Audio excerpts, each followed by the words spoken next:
게임은 라미월드. 라하 게임 채널 라미월드입니다. 본 영상 시작 전에 몇 가지 미리 말씀드릴게요. 지금 위쳐3 처음 시작하는 분들 공통된 질문 중 하나가 처음 시작할 때 내용이 어렵다는 건데, 그래서 입문하기 전에 위쳐 세계관 정리 영상 시청하라고 말씀드리는 겁니다. 위쳐 1, 2 스토리 전부 포함하고 있으니까 꼭 시청하세요. 두 번째는 영상에도 나오겠지만 차세대 업데이트 출시 전에 PC 유저들도 지금부터 컨트롤러 패드로 미리 적응 훈련을 해두면 좋습니다. 위쳐3를 키마가 아닌 패드로 플레이하면 전투의 재미가 완전히 달라집니다. 특히 PS5는 듀얼센스 적용됐다고 공식 발표했습니다. 영상은 레드스트림 내용 요약본인데 끝까지 보면 리마스터 정도로 풀프라이스 게임을 판매하는 개발사와 얼마나 큰 차이를 보는지 알게 될 겁니다. 100% 무료라는 것만 기억해두세요. 깜짝 놀랄 것들이 있습니다. 자, 그럼 시작합니다. 영상 끝까지 꼭 보세요. Hello everyone and welcome to the very special episode of the Red Stream, where we'll be talking about some Witcher 3 next-gen update stuff. Okay, let's dive in to the cool things. Okay, so the first thing I think we should mention is the ray tracing. Yeah, that's the next-gen feature. Yes, so for the PC we have the ray trace global illumination. So the visual fidelity is amazing. It replaced the old PBR that we had.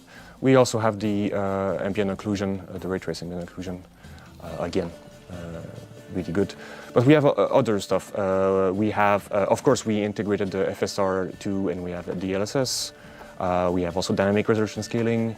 And we have also a very nice new SSR, screen space reflection, because before it was only for the water, but now it's for everything. So I hope that it will. Oh, shiny awesome. armor! I can feel Yes. that. Okay, so ray tracing. The game will look even better right now with all those options. But I think we also have one more for PC enthusiasts like me. Yeah, so we also try to push even further. So we have also new Ultra Plus settings that you can play with. That include, for example, the background characters, grass density, level of details, all those settings we had.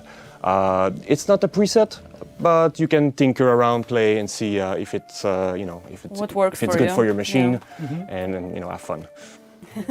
So now you can showcase the beauty of The Witcher 3 in the photo mode. But we And also have really cool cameras added in this patch. I have my favorite one. I'm not gonna spoil it yet, but I think we already saw the spoiler in Yeah. the gameplay. yeah, we did a little bit. Yes. But Yeah, so actually it wasn't a planned feature initially, it was more of an experiment. So, how would the game look like if we had the camera a little bit closer, a little bit to the side? And it honestly worked so well. We showed it to many of our veteran gameplay designers to play around with it, that we decided to make it a full feature. So you can choose to have a new alternative camera mode that is much closer to Geralt.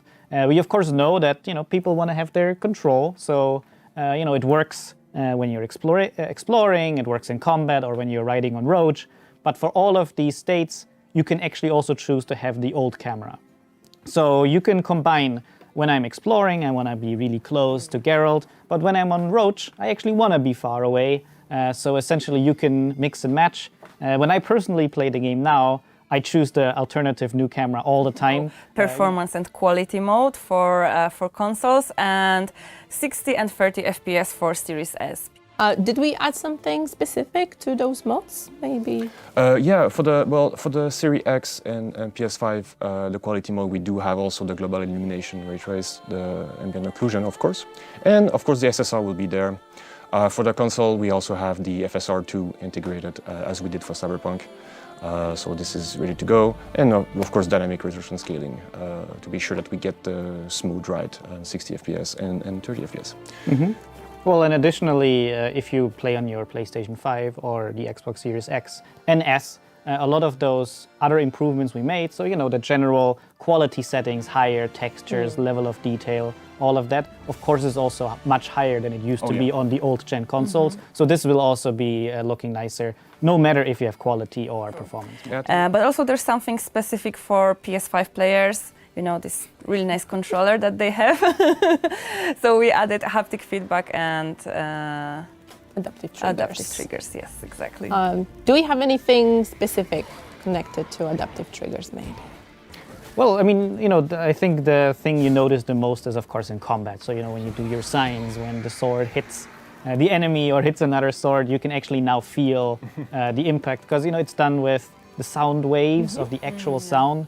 So you do have a bit of more of a visceral feeling when you actually use this controller. So I personally like that one a lot. It's a nice addition that makes the combat feel a bit nicer.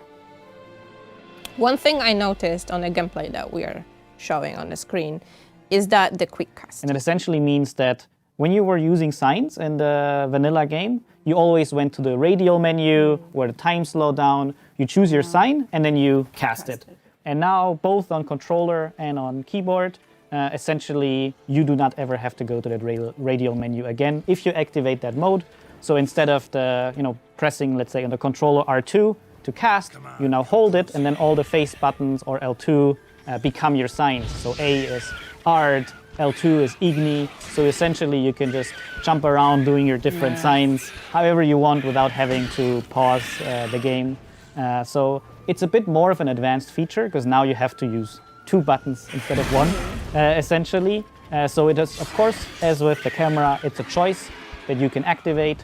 And of course, there's also a tutorial for how to use it. But personally, as someone who played the game a lot, especially if you have a sign build, I would never want to go back again. Oh yeah, definitely. Map. Like I've seen a lot of cool filters right there, so This is maybe something for Philip, definitely. Yes. It's personal. So we added a new filter. So I can speak from my personal experience. I was one of the people who added all those smuggler caches in Skellige, and the way this content is meant is, you find it while exploring the world and it's nice. I found some cool thing, I can go on. But it's not meant necessarily as a checklist. You should do all of those 50 things. And the way the map presented it with, all the question marks, I think for some players made it feel like they have to do all of those things. And of course, the map looked very filled with lots of icons. So we added this new filter that essentially hides those question marks from your map and also hides the boat icons from your map, which means the map is much cleaner now, and you can play the game, essentially finding those things naturally, not feeling forced to do all of them. But of course, we also know that there are players who like this. There are players who want to get all the content, who want to make sure that they found everything there is to find. So this is only a map filter default. You can also switch over to the filter all, and then you have all of those icons there. So, it's not that we're getting rid of it. It's very much that if you prefer to find these things organically, I think this mode is for you. I really love how with all of the features that we're talking about, we give a player a choice. Yeah, we have a lot actually. I think we have a new, all the grass has been improved, almost all the foliage asset has been reworked.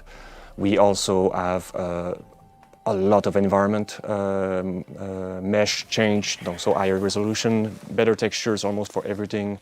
And I think that we also integrated quite a lot of mods, and also on console this time around, not just on PC. Now you see smoke come up from villages far in the distance. The cobblestones in Novigrad are not normal maps anymore. They're actually, 3D. So, all of these things just come Vista together. missing the village, now the village is there. Yeah, but this is awesome. We also got updates from the dev team like, look, new grass, check it out. Wow, what a beautiful grass, and new clouds. Wow, they actually, if you look at them side by side, the difference is amazing, even with like this one small change. Yeah, and this is again, the weather, the clouds, the sky, it's supposed to look like you remember, but a lot of those assets were upgraded or, just similar with the camera, added a bit more variety. So as an example, you might have new weather conditions that weren't there before.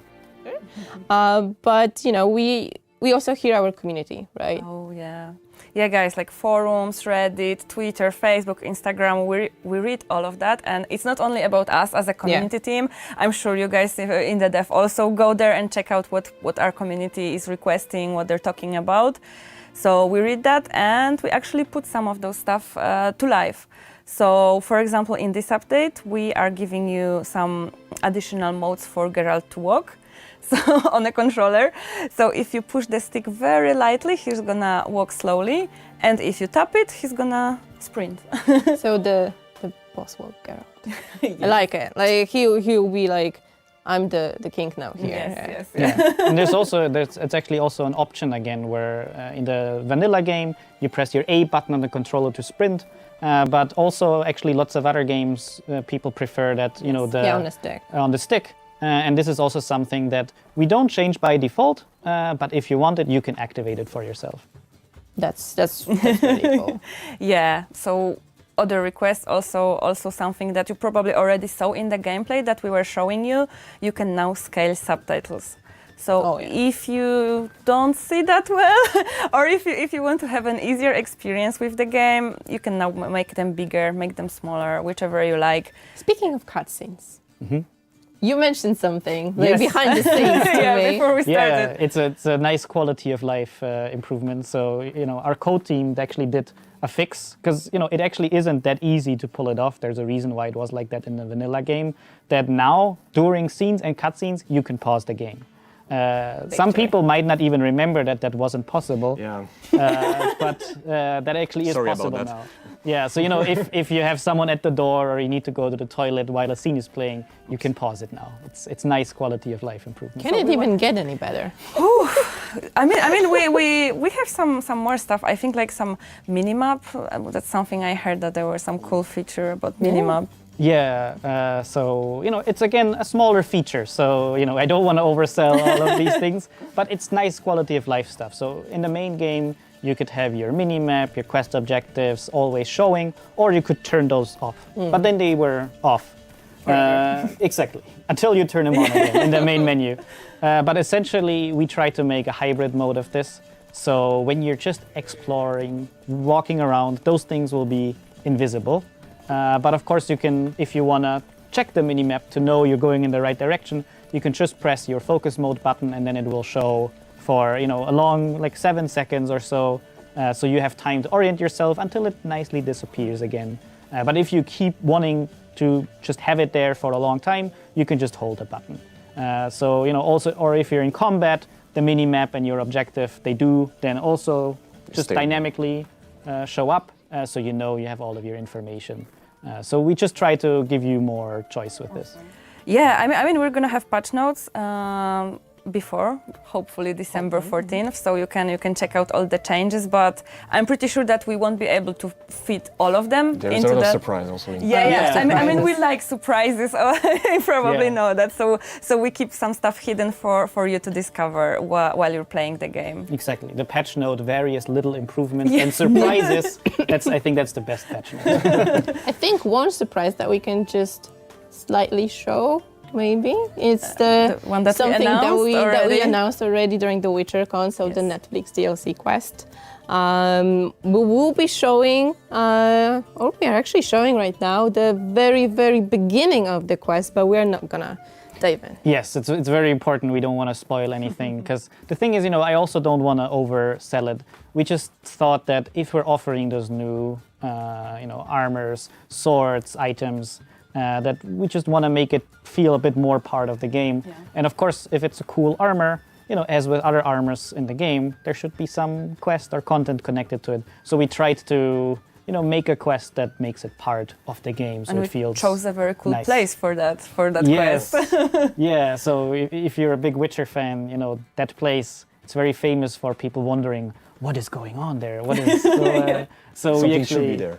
Exactly, and now something surprise is there. Yeah, and again, it was more of an improvised thing where so many Witcher veterans, we just like, hey, can you help us with this? Can you help us with this? And in the end, it came together really nicely. Yeah, but I think it was not so improvised afterwards because we even brought our voice actors back to record some lines for the quest, right? Yeah, so we almost forced the hand of our localization, right? Maybe we'll just have 50 lines, or maybe so it worked out really well, and it was really nice to just hear all the Geralts again. To be honest, as Duck Cockle or all the other actors, it's cool. Amazing. Okay, so I finished the quest and I don't get the armor. I get the schematics. Yeah, you have to put in some work. Yes. But I think apart from, Geralt Season 1 and Season 2, armor and swords, we also have 2 extra things Yes. from the Yes. Netflix. So we have zyacard Dandelion, whichever name we are using here. We have an alternative outfit for him, and you can actually just switch it on from the get-go in the Actress and menu. Unifer, Yeah. And one fun thing that we added is a Nilfgaard armor. If you turn it on and go to the Nilfgaard card, you can see what we actually what it looks we mean. like. The cross saves, Cross progression. cross progression. So if you log into your GOG account on your PC, PS5, Xbox, etc., you can easily just move your saves from one platform to another. So you started on PC a while back, now you bought PS5, you want to play the same playthrough, no problem, your saves will sync and you can easily start from where you finished last time.